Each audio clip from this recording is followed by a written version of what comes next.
What's up, guys, and welcome back to Wikob Entertainment. So, there is good news, guys, that has been shared by Mpumelelo Mseleko. So, Mpumelelo posted this photo on Instagram where he was being referred to as Umakwenyana. So, that's a Zulu term, meaning a groom. So, what that means, is that Mpumelelo was spreading, this gossip that he might have paid Lobola, for Tirelo.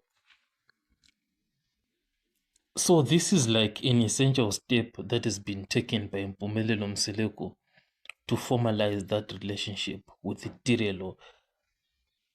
So finally, what we can see from Mpumelelo is that he is ready, to be responsible and to take care of this relationship. And this is a new chapter for Mpumelelo and Tirelo that they are now opening, and the start, of deeper family ties without any of that drama that we were seeing in the past.